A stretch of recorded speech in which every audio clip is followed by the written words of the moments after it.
Assalamualaikum warahmatullahi wabarakatuh. Innal hamdalillah nahmaduhu wa nasta'inuhu wa nastaghfiruh wa na'udzu billahi min syururi anfusina wa min sayyiati a'malina. May yahdihillahu fala mudhillalah wa may yudlil fala hadiyalah. Wa asyhadu an la ilaha illallah wahdahu la syarikalah wa asyhadu anna Muhammadan abduhu wa rasuluh. Allahumma shalli wa sallim wa barik ala nabiyyina Muhammad wa ala alihi wa ashabihi wa man tabi'ahum bi isanin ila yaumiddin amma ba'du. Alhamdulillah, ma'asyiral muslimin, ma'asyiral ikhwa wal akhwat fid din rahimakumullah. Kaum muslimin, para pemerhati Radio Roja, Roja TV dan Radio Roja Kendari dimanapun antum bisa menyimak siaran kami. Alhamdulillah, kita bersyukur kepada Allah Subhanahu wa taala di pagi hari yang berkah kembali di dalam majelis ilmu yang mulia, dalam lanjutan kajian kita membahas pembahasan yang sangat bermanfaat, al-ilmu fadluhu wa syarafuhu, keutamaan dan kemuliaan ilmu, yang merupakan tulisan atau pembahasan yang berasal dari kitab Miftahu Daris Sa'adah, buah karya dari Al-Imam Syamsuddin Ibnu Qayyim al-Jauziyah rahimahullah ta'ala, yang menjelaskan tentang segi-segi keutamaan dan kemuliaan ilmu. Baik, kita sudah selesaikan sampai segi yang ke-57. Sekarang kita masuk Al-Wajhul Thamin wal Khamsun, segi yang ke-58. Hajatul ibadi ilal ilmi. Hajat atau kebutuhan manusia kepada ilmu.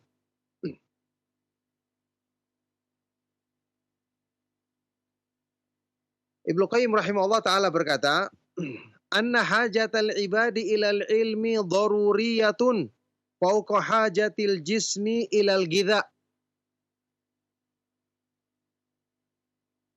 Li'anna al-jisma yahtaju ilal gidha'i fil yaumi marratan aw marrataini wa hajatul insani ilal ilmi bi'adadil anfas.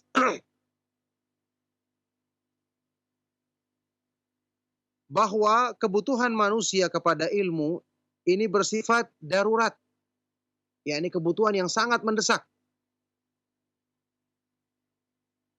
lebih daripada kebutuhan tubuh manusia kepada bahan makanan,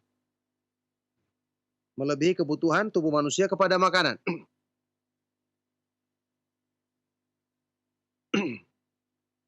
Karena tubuh manusia membutuhkan makanan dalam sehari itu sekali atau dua kali bisa cukup, atau mungkin ada yang makan 3 kali sehari. Tetapi kebutuhan manusia terhadap ilmu, petunjuk Allah, itu sejumlah tarikan nafasnya, sebanyak tarikan nafasnya. Jadi perbandingannya supaya kita gampang memahami, manusia itu kan jasmani dan rohani. Ya, kebutuhan jasmani manusia adalah terhadap makan, minum, atau pakaian untuk menutupi dirinya. Itu kebutuhannya demikian. Sebutuh-butuhnya dia kepada makan dan minum, tetap ya dalam bilangan yang terbatas. Tidak mungkin dia juga makan setiap saat. 24 jam misalnya sehari dia makan terus, kan tidak mungkin. Ada batasnya. Yani seorang manusia, dia makan sehari sekali, tetap bisa bertahan hidup. Ya, minum beberapa kali dia bisa bertahan hidup. Tetapi terhadap kebutuhan yang kedua adalah kebutuhan rohani atau jiwa manusia. Ini dia butuh petunjuk Allah itu setiap saat. Tidak lepas darinya. Nah, manusia kan jasmani dan rohani yang kita ketahui. Yang paling penting pada diri manusia dan inti pada diri manusia adalah rohaninya atau jiwanya. Sehingga di sini kebutuhan jiwa manusia terhadap ilmu melebihi daripada kebutuhan terhadap makan dan minuman. Oleh karena itu kita ketahui bersama, manusia itu ketika kehilangan jiwa, maka dia tidak dikatakan sebagai manusia lagi, meskipun dia punya jasmani yang indah misalnya, tapi kalau jiwanya mati, maka dia tidak akan disebut sebagai manusia lagi. Jadi manusia itu disebut dengan manusia ketika dia masih punya roh atau masih punya jiwa. Nah, Kata Ibnu Qayyim rahimahullah taala, nafasnya terpisah dari iman atau ilmu petunjuk Allah,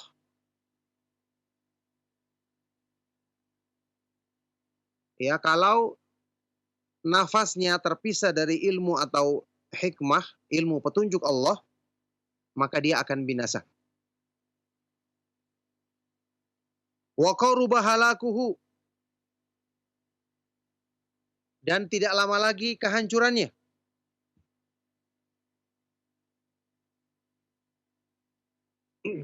Sangat dekat kehancurannya.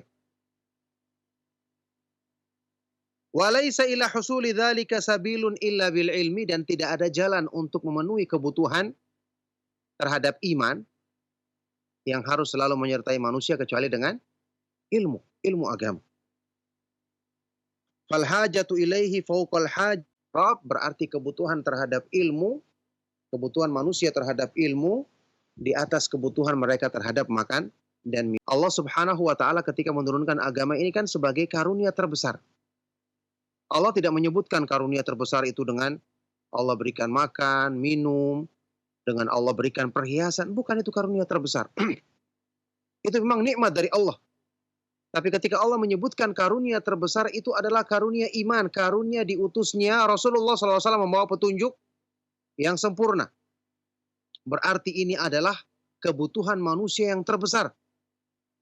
Berarti ini adalah sebab kebinasaan bagi kebanyakan manusia ketika berpaling darinya. Lihatlah kedudukan ilmu yang demikian tinggi. Di sini disebutkan pernyataan dari Imam Ahmad bin Hanbal rahimahullah taala, ini sebenarnya sudah kita lewati pernyataan ini.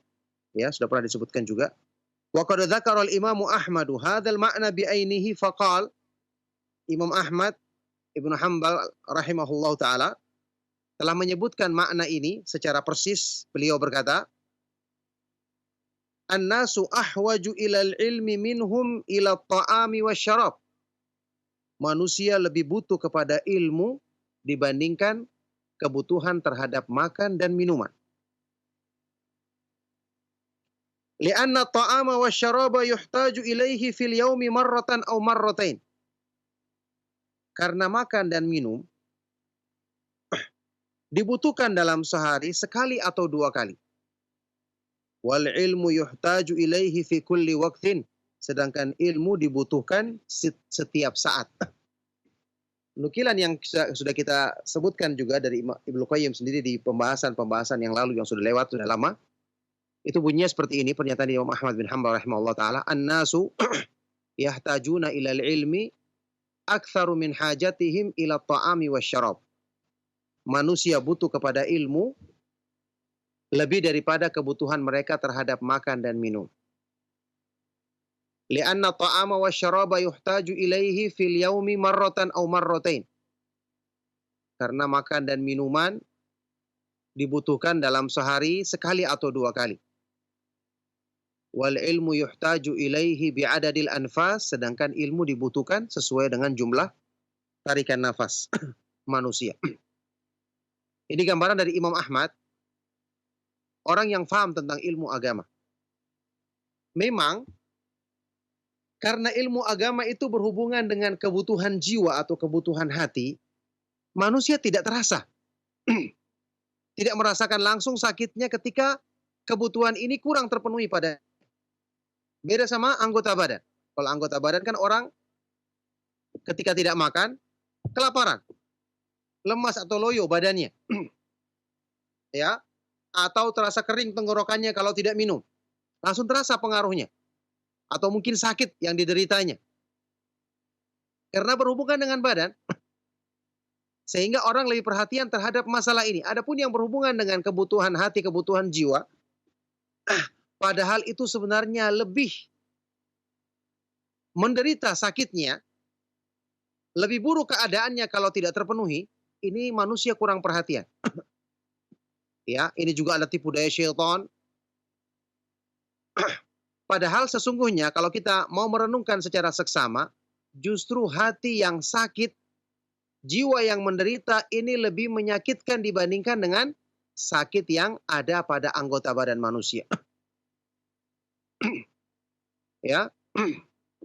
Oleh karena itu, Apa yang dinyatakan oleh Imam Ibnu Qayyim rahimahullah taala di sini dan juga dibawakan pernyataan Imam Ahmad ini benar-benar menggambarkan tentang keadaan yang sesungguhnya bahwa manusia itu butuh kepada ilmu lebih daripada kebutuhan terhadap makan dan minuman.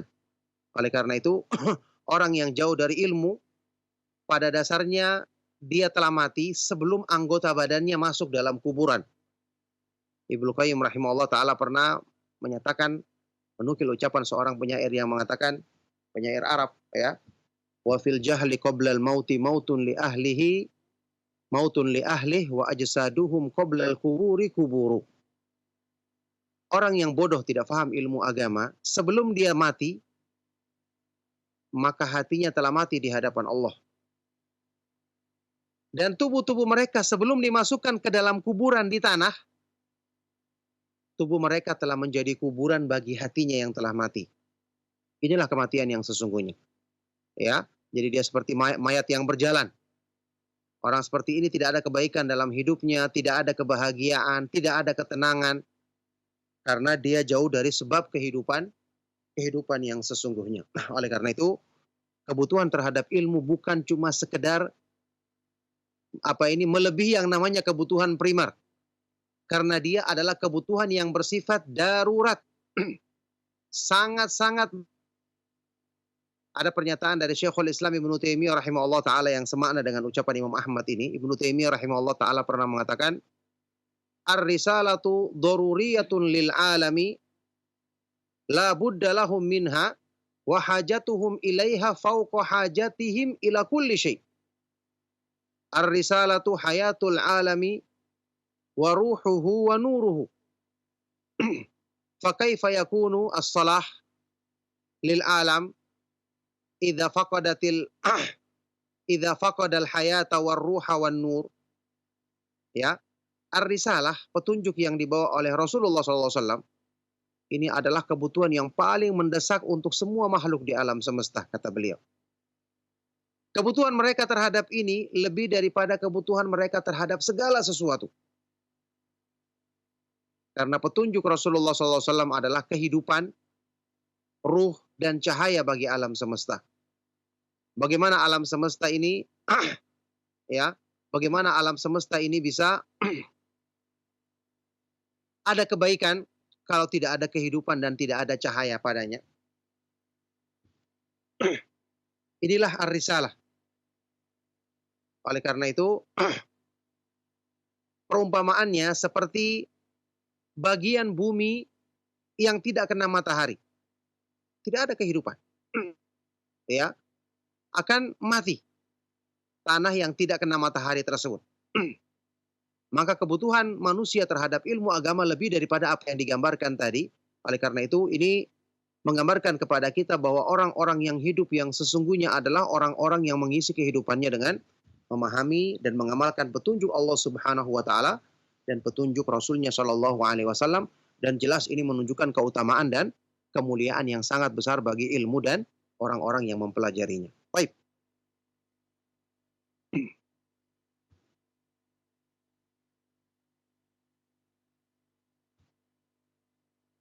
Berikutnya al-wajhu tasi wal khamsun, segi yang ke-59.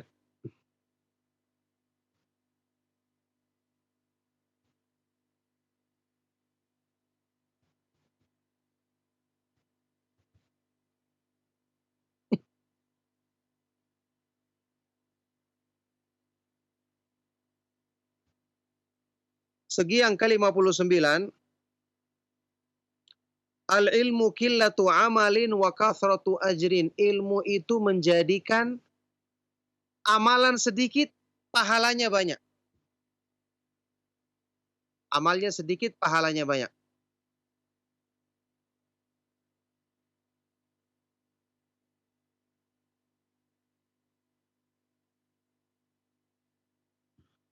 Anna sahibal ilmi aqallu ta'aban wa amalan wa aktsaru ajran. Seorang yang memiliki ilmu lebih sedikit capeknya, kepayahannya,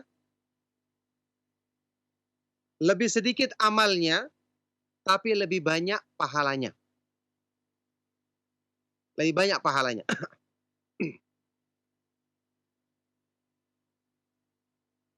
Ya, karena ilmu itu menjadikan amal kualitasnya tinggi.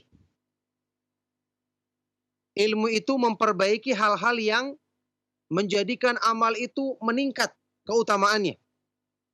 Ilmu kan memperbaiki iman, memperbaiki niat, memperbaiki rasa takut dan pengharapan kepada Allah. Ini semua adalah yang menjadikan kualitas amal itu meningkat di sisi Allah Subhanahu wa taala, bukan cuma sekedar banyaknya amal tersebut. Kata Ibnu Qayyim di sini, wa'tabir bisyahid. Coba kamu bisa renungkan ini dengan bukti berikut. Fa inna sunna'a wal ujara'a yu'anuna al-a'mala syaqata bi anfusihim. Coba kita lihat para pekerja, tukang, orang-orang yang diupah ya. Mereka mengerjakan pekerjaan-pekerjaan yang berat pada diri mereka. Wal ustadzul muallimu yajlis, sementara ustadz yang mengajarkan ilmu dia hanya duduk saja. Wa ya'muruhum wa yanhahum wa yurihim kaifiyatal amal. Dia yang memerintahkan kepada mereka, melarang mereka, memperlihatkan cara, mengajarkan cara bekerja tersebut, mengerjakan pekerjaan tersebut. Wa ya'khudhu adha'afa ma ya'khudunahu, tapi dia mendapatkan imbalan yang lebih besar dari yang diambil oleh para tukang tersebut. Ya, ini kalau gambarannya seperti kita, tukang yang bekerja dibandingkan dengan mandornya, pengawasnya. Yang lebih capek yang mana kira-kira yang lebih capek? Tukangnya. Yang angkat dia, yang mencampur dia, yang naik ke atas juga dia. Sementara mandornya cuma suruh-suruh. Ya. Dia yang nyuruh begini caranya, ini kurang, ini salah, dan seterusnya. Tapi nanti yang paling banyak gajinya siapa? Mandornya. Kelebihannya dia apa? Bukan dengan tenaga, iya kan? Bukan dengan tenaga, bukan dengan kekuatan fisik, tapi kelebihannya dia dengan apa? Ilmu. Bukan dengan ilmu dia. Sama dengan orang-orang yang menjadi kuli pengangkut, angkutan yang berat di pasar atau di pelabuhan. Antum lihat, mereka dapatkan sedikit. Sedangkan orang yang punya pengetahuan, yang mengatur semua itu, dia tidak begitu capek, tapi dapatnya lebih banyak. Ini dalam kehidupan dunia kita. Ya, makanya dalam Al-Quran, sehubungan dengan amalan soleh, Allah Subhanahu wa Ta'ala yang Allah perhitungkan bukan yang paling banyak amalnya, tapi yang paling baik amalnya. Alladzi khalaqal mauta wal hayata liyabluwakum ayyukum ahsanu amala. Surat apa itu? Al-Mulk ayat yang kedua. Dialah Allah yang menciptakan kematian dan kehidupan untuk menguji.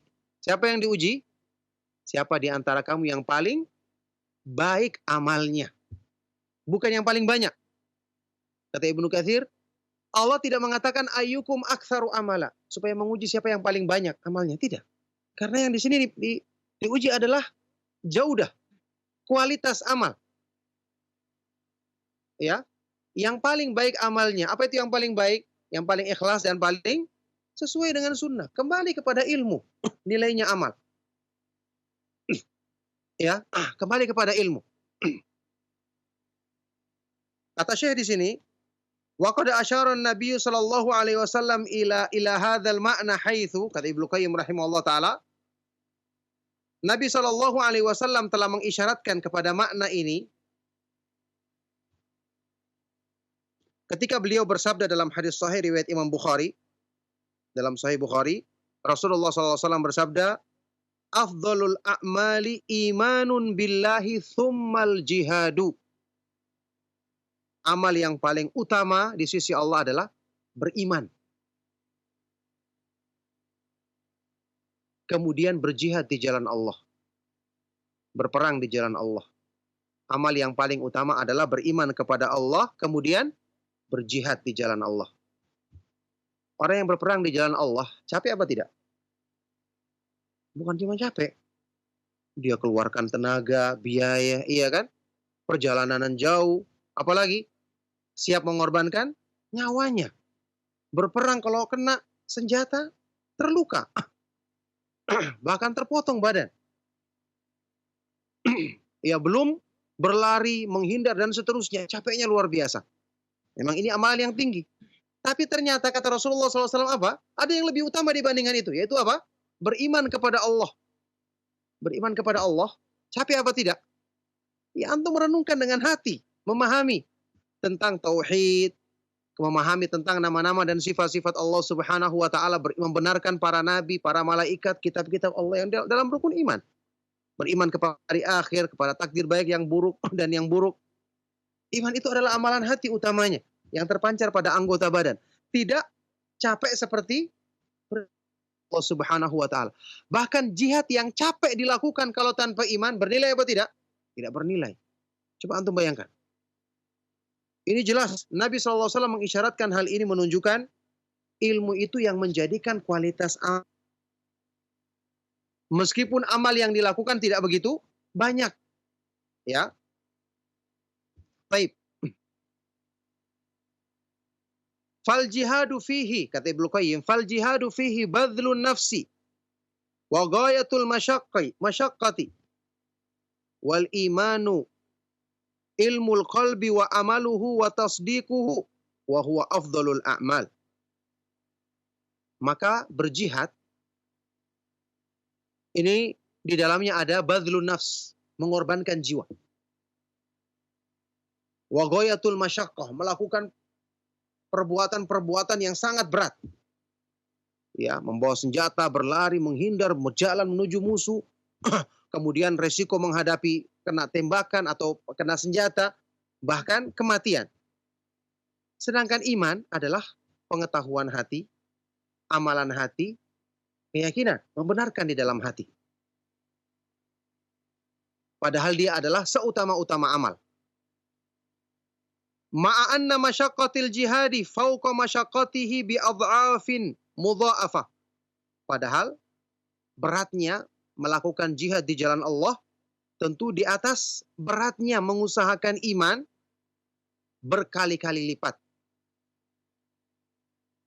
Ya. Tapi yang lebih utama mana? Iman kepada Allah berdasarkan hadis Rasulullah SAW.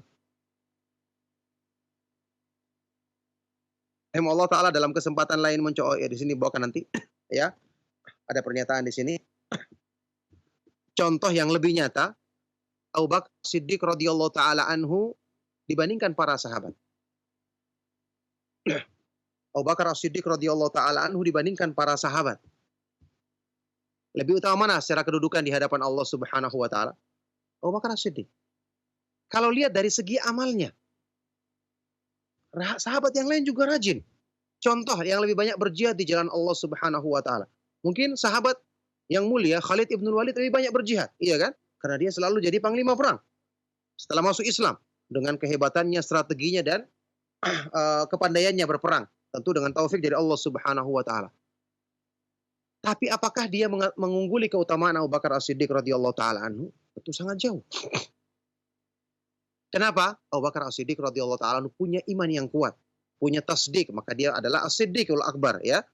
Yang sangat kuat keimanannya, kuat dalam membenarkan petunjuk Allah dan Rasulnya.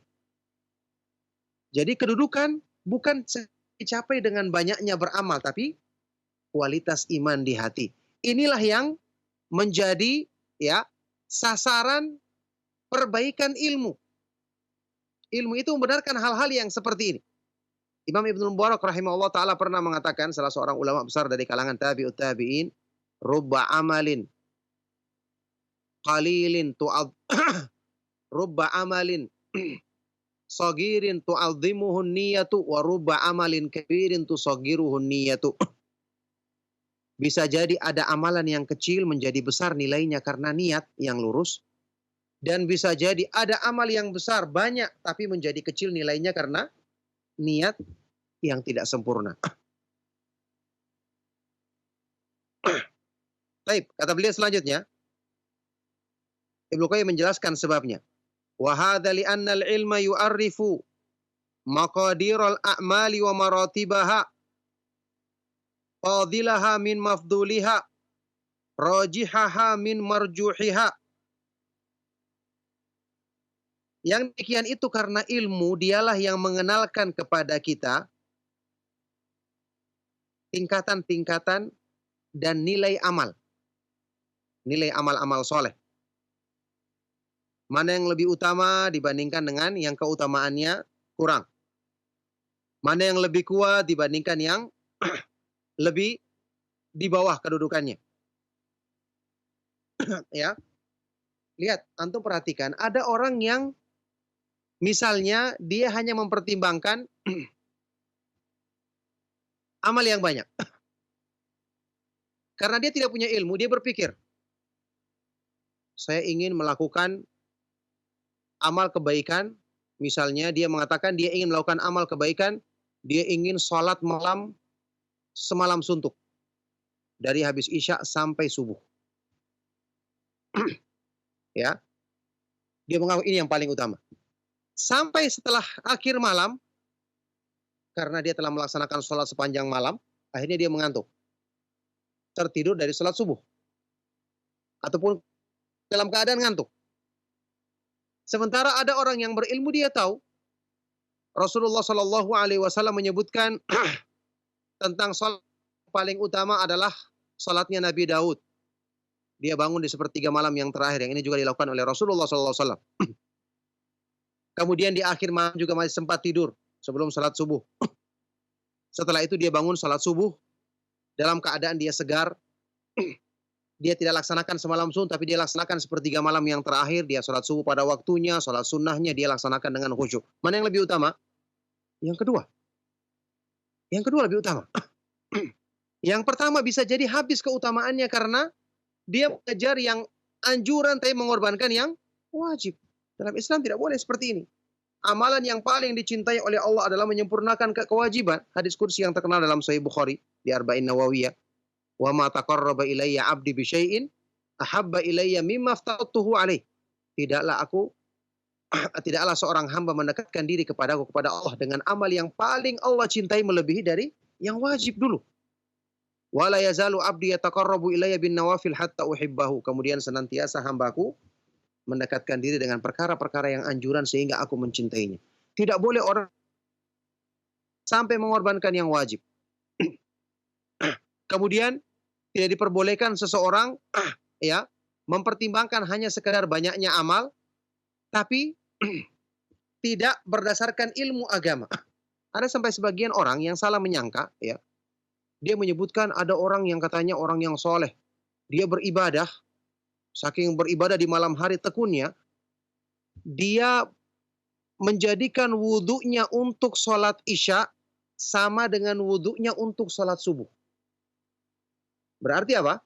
Habis sholat isya, dia langsung sholat sunnah sampai subuh tidak batal-batal wudhunya, baru sholat subuh lagi dengan wudhu tersebut. Apa keutamaannya?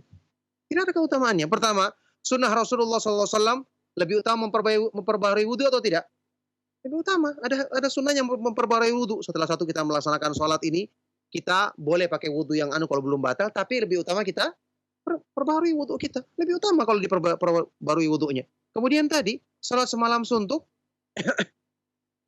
Rasulullah SAW, ketika ada 3 orang yang datang bertanya kepada istri Nabi SAW tentang ibadahnya di rumah, ada yang mengatakan, amma ana fa'akumul lail, saya akan sholat semalam suntuk. Apa kata Nabi SAW? Amma ana fa'usolli wa arkudu, saya sholat dan juga tidur. Lebih utama mana?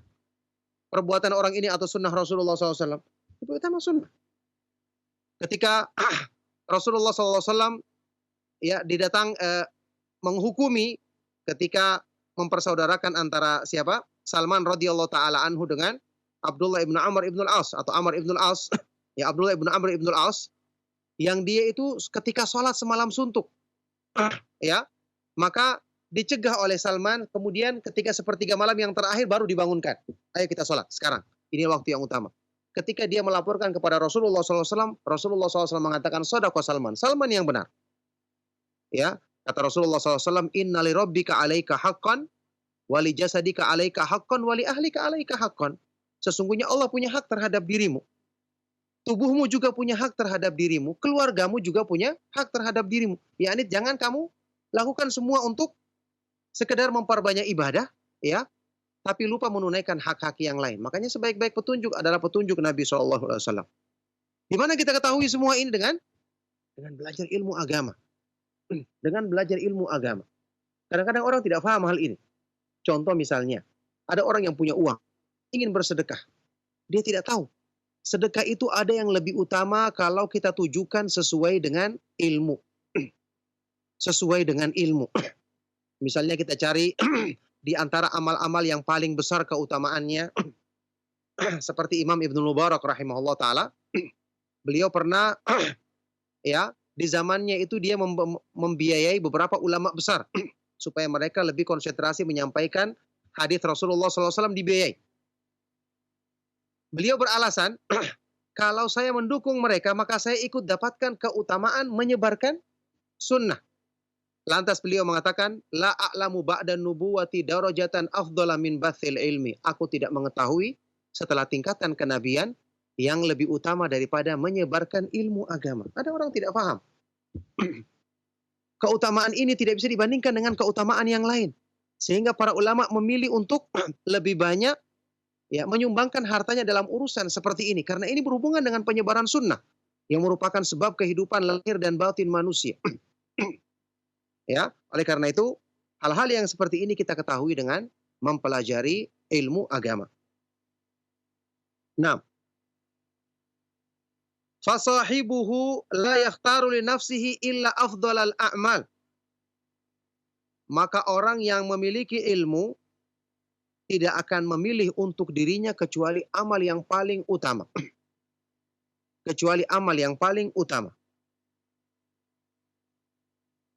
Orang yang paham ilmu, dia tidak akan memilih kecuali yang paling utama, amal yang paling utama. Wal amilu bila ilmin yadhunnu annal fadilata fi kathratil masyaqqati.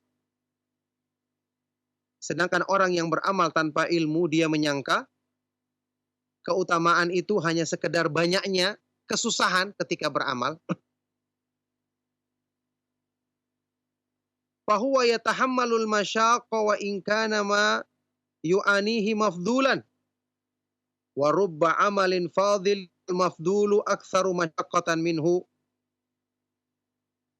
Maka dia menanggung berbagai macam kesulitan padahal dia melakukan amal yang keutamaannya di bawah. Dan bisa jadi satu amal yang lebih utama sementara amal yang keutamaannya di bawah itu lebih berat ketika melakukannya. Jadi ingat di sini di dalam Islam pertimbangannya itu bukan banyak tapi kualitasnya. Tentu kalau amal itu banyak dan kualitasnya benar maka ini lebih utama. Maka ingatlah bukan banyaknya yang dinilai tapi kualitas dari amal. Yaitu keikhlasannya, keimanan yang benar, ittiba'nya sesuai dengan dalil, bukan sekedar dengan apa yang kita inginkan sekedar memperbanyak saja. Dibawakan contoh di sini. Fa'tabir hadza bihali Allah taala anhu fa innahu afdhalul ummati. Coba kamu ambil ibrah dalam hal ini dengan keadaan Abu Bakar As-Siddiq radhiyallahu taala anhu yang merupakan seutama-utama umat ini setelah Nabi Muhammad sallallahu alaihi wasallam, tentu saja. Wa ma'lumun anna fihim man huwa aktsaru amalan wa hajjan wa shauman wa salatan wa qira'atan minhu.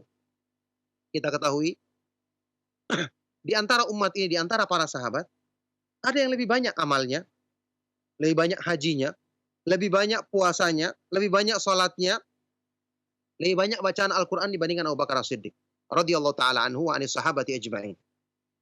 Tapi apakah ada yang mengalahkan keutamaannya? Tidak ada. Ya. Qala Abu Bakar Ibnu Ayyash, seorang ulama tabi'in, Abu Bakar Ibnu Ayyash rahimahullah taala berkata, "Ma sabaqahum Abu Bakrin bi kathrati shaumin wala salatin walakin bi syai'in waqara fi qalbihi." Tidaklah Abu Bakar As-Siddiq mendahului mereka dalam keutamaan di sisi Allah hanya dengan banyaknya puasa atau banyaknya salat. Akan tetapi karena ada sesuatu yang kuat menancap di hati beliau. Yaitu apa? Iman kepada Allah.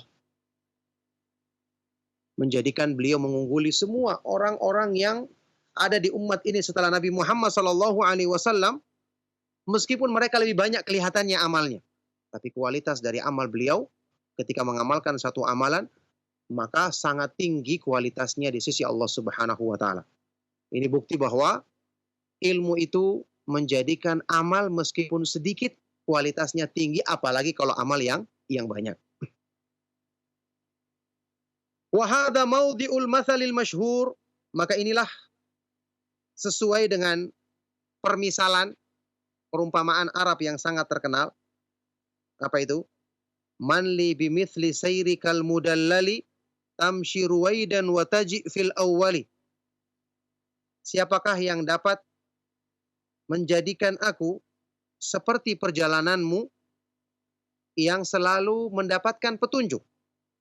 Kamu berjalan perlahan-lahan, tapi kamu tiba pertama kali. Ini orang yang berjalan dengan ilmu, biar dia berjalan pelan. Orang berlari. Justru dia yang pertama kali sampai. Kenapa? Jalannya terbimbing. Jalannya dengan ilmu.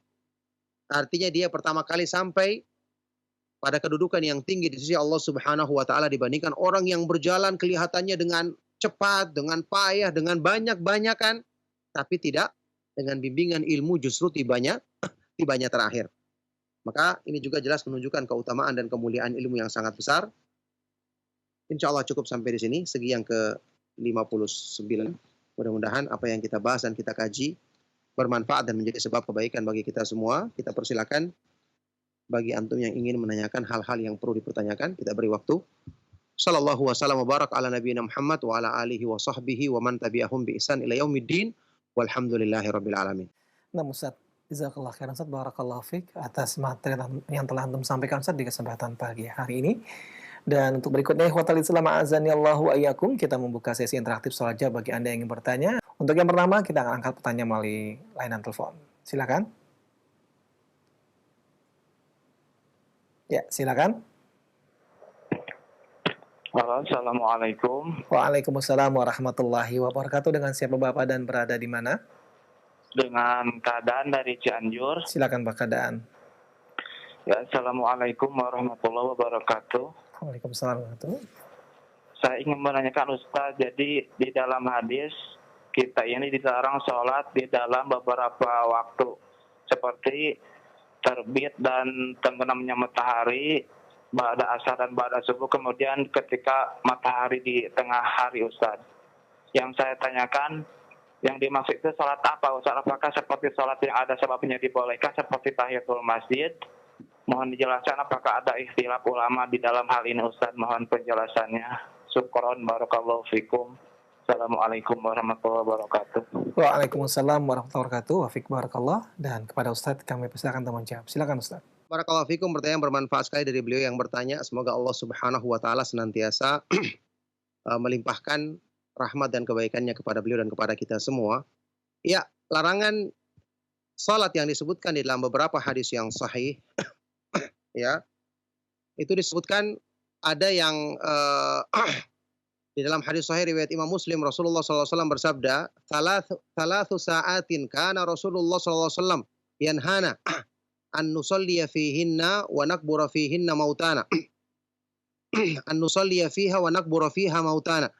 Ada 3 waktu Rasulullah SAW melarang kami melaksanakan sholat di situ dan menguburkan jenazah ketika itu. 3 waktu itu adalah ketika matahari persis terbit, kemudian ketika matahari ada di tengah-tengah sebelum masuknya waktu sholat duhur, dan ketika matahari persis terbenam. Kemudian ada hadis juga yang menyebutkan tentang larangan secara umum sholat, seperti yang tadi disebutkan, setelah sholat asar dan setelah sholat subuh. Para ulama berbeda pendapat, menyebutkan tentang larangan di sini. Apakah ada yang mengatakan larangan ini bersifat mutlak? Ada juga yang mengatakan bahwa di sini ada pengecualian sholat-sholat yang ada sebabnya. Ketika misalnya sholat tahiyatul masjid, kita masuk masjid setelah sholat asar, kita sholat lagi untuk tahiyatul masjid. atau misalnya ada sholat-sholat yang punya sebab lainnya, itu boleh kita lakukan di waktu-waktu larangan tersebut. Tentu berdasarkan dalil yang mereka bawakan. Ketika saya membaca pendapat ini, ya, saya mendapatkan keterangan yang dibawakan oleh Syekh Al-Albani rahimahullah taala di kitab Silsilatul Ahaditsis Shahihah. Beliau menguatkan pendapat bahwa larangan ini yang benar-benar terlarang dan tidak boleh sama sekali adalah ketika matahari menjelang terbit dan menjelang terbenam. Karena ini larangannya lebih kuat. Bahkan disebutkan di dalam hadis yang sahih, larangan tersebut berhubungan dengan orang-orang kafir yang ketika itu sujud kepada matahari. Jadi tidak boleh kita menyerupai mereka. Sehingga ketika setelah sholat asar atau setelah sholat subuh, persis sebelum matahari itu menjelang terbit dan terbenam itu masih diperbolehkan. Syekh Al-Albani rahimahullah ta'ala membawakan dukungan atau dalil yang menyebutkan masalah ini ketika beliau menyebutkan sebagian dari riwayat dari larangan sholat setelah asar dan setelah subuh tadi. Ada tambahan dari hadis Rasulullah Shallallahu Alaihi Wasallam dalam sebagian riwayat yang berbunyi, la salata ba'dal asri illa wasyamsu murtafi'ah. Ya, fi riwayatin illa wasyamsu naqiyah. Tidak ada salat setelah salat asar kecuali kalau matahari masih tinggi. Dalam riwayat lain kecuali kalau matahari masih terang. Jadi belum menjelang terbenamnya. Ini masih diperbolehkan. Kalau ada yang ingin salat melaksanakan sholat di waktu itu, ketika matahari masih tinggi, maka itu diperbolehkan. Adapun kalau sudah menjelang matahari terbenam dan terbit, ini sudah tidak diperbolehkan sama sekali, dan juga tadi ketika matahari di tengah-tengah. Makanya dengan pendapat ini, ya, apalagi ini lafaz dari hadis Rasulullah Shallallahu Alaihi Wasallam, ini sebenarnya merupakan solusi yang terbaik karena ini bukan pendapat tapi adalah langsung ucapan dari Rasulullah Shallallahu Alaihi Wasallam yang menyebutkan pengecualian.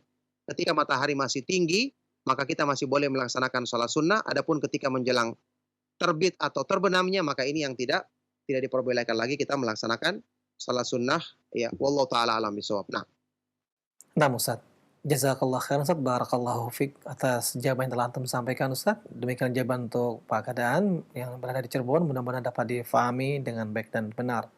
Khotul Islam azani Allah wa iyyakum. Kembali kami angkat pertanyaan melalui telepon. Silakan.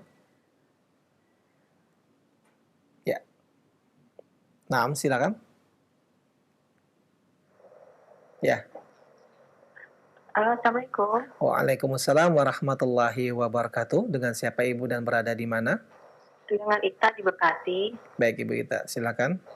Mau menanyakan mengenai hadis yang berbunyi, barang siapa mencintai dunianya, niscaya ia akan mengorbankan akhiratnya, sehingga kebahagiaan di akhirat berkurang. Dan barang siapa mencintai akhiratnya, niscaya ia akan mengorbankan dunianya, sehingga dunianya merugi. Apakah hadis itu sahih? Dan bagaimana dengan hadis yang berbunyi, kalau kita mengejar akhirat, kita mendapatkan dunia dan akhirat. Kalau kita mengejar di dunia, kita hanya mendapatkan dunia. Mohon penjelasannya Ustaz. Baik, terima kasih. Dan kepada Ustaz, kami persilakan untuk menjawab. Silakan Ustaz. Barakallahu fikum. Pertanyaan bermanfaat sekali dari ibu yang ada di Bekasi tadi. Semoga Allah Subhanahu wa taala senantiasa melimpahkan kebaikan kepada beliau dan kepada keluarga dan kepada kita semua. Ya. Adapun pertanyaan dari apa yang ditanyakan tadi yang disebut sebagai lafaz hadis, barang siapa yang menghendaki akhirat maka dia akan mencelakakan dunianya, dan barang siapa yang menghendaki dunia berarti dia akan mencelakakan. Yang saya ketahui itu adalah bukan hadis dari Rasulullah Shallallahu Alaihi Wasallam. Ya, bukan hadis dari Rasulullah Shallallahu Alaihi Wasallam. Ada sebagian dari ucapan sebagian dari para ulama salaf. Ya, yang jelas tentu saja ketika seorang itu mengutamakan dunia, mengutamakan urusan dunia, pasti dia akan mengorbankan urusan akhirat. Karena tidak akan bisa bertemu kedua-duanya. Ingat, yang dimaksud dengan urusan dunia di sini adalah perkara-perkara dunia yang tentu saja tidak urusan akhirat kita. Itu maksudnya. Baik. Adapun pernyataan sebagian ulama yang lain yang tadi juga dinukilkan, juga itu bukan hadis Rasulullah SAW yang seingat saya. Yang kedua dikatakan barang siapa yang mengutamakan akhirat, maka dia dapatkan dunia dan akhirat. Maksudnya, kalau dia mendekatkan dirinya kepada Allah Subhanahu wa taala, maka urusan dunianya Allah akan cukupkan dia. Tentu kecukupan di sini bukan berarti berlebih. Itu yang orang selalu salah pahami. Dia menyangka kalau disebutkan kecukupan, keberkahan berarti harus kaya. Ini tidak benar. Tidak ada keutamaannya secara zat orang yang kaya. Sebagaimana orang miskin juga tidak ada keutamaannya secara zatnya. Keutamaan orang kaya itu kalau dia bersyukur, orang miskin ketika dia tinggal dunia beliau dalam keadaan miskin. Dalam keadaan miskin Rasulullah SAW ya disebutkan di dalam hadis yang sahih riwayat Imam Bukhari atau Muslim, Rasulullah SAW bahkan berdoa, Allahumma ja'al rizqa ali Muhammadin SAW qutan. Ya Allah, jadikanlah rezeki yang engkau berikan kepada keluarganya Nabi Muhammad SAW adalah rezeki yang secukupnya, pas, tidak lebih dan tidak kurang. Itu yang diminta oleh Rasulullah SAW. Dan mayoritas sahabat radhiyallahu taala orang yang miskin, mayoritas. Ada sebagian yang kaya tapi sedikit jumlahnya dibandingkan dengan yang miskin. Bahkan ini mayoritas pengikut para nabi dan para rasul alaihi wassalatu wassalam disebutkan di dalam hadis sahih riwayat Imam Bukhari, ayat ba'uhu du'afa'uhum am aghniya'uhum. Apakah yang menjadi pengikut nabi ini orang-orang yang lemah, maksudnya miskin, tidak punya harta atau kedudukan, atau justru orang-orang yang kaya? Dijawab, bal du'afa'uhum. Pengikut nabi ini adalah orang-orang yang lemah, tidak punya harta dan kedudukan. Dijawab dalam hadis tersebut, hum atba'ur rusul. Memang mereka itulah pengikutnya para rasul. Kata Ibnu Hajar, ini merupakan dalil bahwa mayoritas pengikut nabi dan rasul adalah orang-orang yang tidak punya. Orang-orang yang lemah secara harta dan kedudukan. Jadi bukanlah keutamaan selalu kita artikan, oh dicukupkan, Allah akan menjamin, itu selalu harus dalam wujud kekayaan. Tidak. Kecukupan yang dimaksud adalah kecukupan yang Allah jadikan di hatinya rasa cukup. Dengan harta yang Allah berikan, dia mensyukuri. Kalau dapatkan ujian, maka dia bersabar. Itulah yang dia arti kecukupan yang sesungguhnya. Sebagaimana makna sabda Rasulullah SAW dalam hadis riwayat Imam Bukhari dan Muslim. Laisal gina an kathratil aradi wa innamal gina nafs. Bukanlah kekayaan itu dengan banyaknya harta benda, tapi yang namanya kekayaan itu adalah dengan dijadikan kecukupan di dalam hati seseorang. Nah, oleh karena itulah kita maknai tadi bahwa kedua ucapan yang dinisbatkan kepada sebagian ulama salaf ini maknanya adalah seperti itu, tidak ada pertentangan padanya. Tapi kalau orang yang mengutamakan atau lebih cinta kepada urusan dunia, pasti itu akan mengorbankan akhiratnya. Karena urusan-urusan dunia ini, harta dan perhiasannya, itu kalau tidak kita sikapi dengan iman yang benar, maka akan menjadi sebab yang melalaikan kita dari mengingat Allah Subhanahu wa taala. Makanya Rasulullah Shallallahu alaihi wasallam bersabda, "Inna likulli ummatin fitnah wa fitnatu ummati al-mal." Sesungguhnya masing-masing umat ada fitnahnya, dan fitnah bagi umatku adalah adalah harta. Nah, oleh karena itu, ini cara kita memahami dan mengkompromikan ucapan dari para ulama salaf sebagaimana yang disebutkan dalam pertanyaan tadi. Barakallahu fiik. Nah, Ustaz Taufik Barakallah, jazakallah khairan atas jawaban yang telah Antum sampaikan, Ustaz. Dan kita akan angkat satu pertanyaan terakhir, Ustaz, di kesempatan pagi hari ini. Halo, Ya. Assalamualaikum. Waalaikumsalam warahmatullahi wabarakatuh. Dengan siapa Bapak dan berada di mana? Dengan Pak Nanang di Lampung. Ya, baik, silakan Pak Nanang pertanyaannya. Gini Pak Ustadz, di tempat saya kan terbiasa membaca waktu sholat subuh, baca kunut. Sementara saya tidak. Nah, ini sikap saya sebagai makmum seperti apa kalau imam sudah baca kunut? Baik. Itu aja Pak Ustadz. Ya. Ya, mana? Ya. Waalaikumsalam warahmatullahi wabarakatuh. Dan kepada Ustadz kami persilakan untuk menjawab. Silakan Ustadz. Ya, barakallahu fikum, pertanyaan yang bermanfaat sekali. Yang saya ketahui dalam masalah ini, ada sebagian dari para ulama yang menyuruh kita untuk ikut melakukan kunut tersebut. Sementara ada sebagian ulama yang lain mengatakan tidak. Ya, ada sebagian dari, saya dapatkan penjelasan dari Syekh Ali Hasan, ya, yang menyebutkan bahwa para ulama yang menyebutkan kita mengikut ini kalau imam tersebut adalah orang yang berilmu, yang mengikuti sunnah Rasulullah Shallallahu Alaihi Wasallam, kemudian dia berpendapat berdasarkan apa yang dia ketahui. Ya, adapun kalau kita mengetahui dia bukanlah orang yang berilmu, kemudian dia juga orang yang bukan mempelajari hal ini berdasarkan ilmu, ya, maka jangan kita ikuti. Apalagi kita ketahui ini tidak sesuai dengan sunnah Rasulullah Shallallahu Alaihi Wasallam. Maka pendapat yang terkuat dalam masalah ini, wallahu taala alam perbuatan imam yang salah dilakukannya, meskipun itu ijtihad, kalau tidak sesuai dengan sunnah Rasulullah Sallallahu Alaihi Wasallam seperti kunut subuh, ya dalilnya dhaif, tidak ada hadis yang sahih yang mendukungnya, menghususkan kunut di waktu subuh, maka jangan kita ikuti, karena kita wajib untuk mengikuti sholat sesuai dengan sholatnya Rasulullah Sallallahu Alaihi Wasallam yang bersabda, "Shollu kama ra'aitumuni usolli." Sholatlah kalian sebagaimana kalian melihat aku sholat. Jadi yang benar kita tidak mengikutinya, kita tidak mengangkat tangan, kita laksanakan sewaktu dia mengangkat tangan, maka kita tetap dalam kondisi i'tidal, bangkit dari ruku, kita membaca doa i'tidal, kita ulang-ulang sampai imamnya sujud, baru kemudian kita ikut sujud, dan jangan mengikuti apa yang salah yang dilakukan oleh imam yang kita yakini tidak sesuai dengan sunnah Rasulullah Shallallahu Alaihi Wasallam. Insya Allah itulah pendapat yang lebih kuat dalam masalah ini. Wallahu taala alam bisawab. Ini merupakan jawaban dari pertanyaan yang terakhir. Semoga semua yang kita sampaikan bermanfaat untuk kebaikan dunia dan akhirat kita. Mohon maaf jika ada yang salah dan kurang. Kita akhiri. Sallallahu wasallam wa barak ala nabiyina Muhammad wa ala alihi wa ashabihi wa man tabi'ahum bi ihsan yaumiddin walhamdulillahi rabbil alamin. Subhanakallahumma wa bihamdika asyhadu an la ilaha illa anta astaghfiruka wa atubu ilaik. Wassalamualaikum warahmatullahi wabarakatuh.